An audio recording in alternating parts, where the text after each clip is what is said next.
guy Taz coming to you live with hopefully another helpful fitness tip. If you've recently upped your activity level and you're starting to experience some minor aches or pains on the arch of your foot or sometimes up to your calf, there's a really quick remedy and a trigger point method to actually fixing this issue. So let's get started.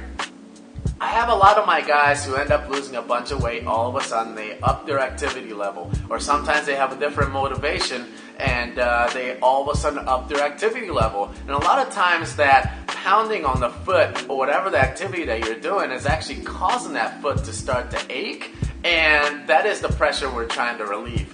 Considering the fact that you're already rolling out your soleus on a regular basis, it's also good and effective to roll out the arch of your foot, particularly closer to the heel, because there's a connective tissue that connects right around that area all the way up to like the lower part of the calf actually. And yes, I do have a ridiculous suntan and a sock line on my foot, thank you.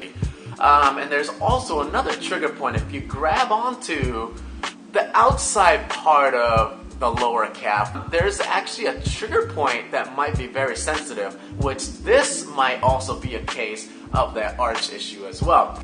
So if you want to apply a tennis ball or a foam roller and you want to roll out that sensitive area, it should help out in the long run. Within about a week or so, that tension starts to come down and eventually you should be back on your running regimen or whatever that you're doing within about a week or 2 week period. And if it doesn't get any better by then, if you're doing all these things, maybe it's time to consult the doctor.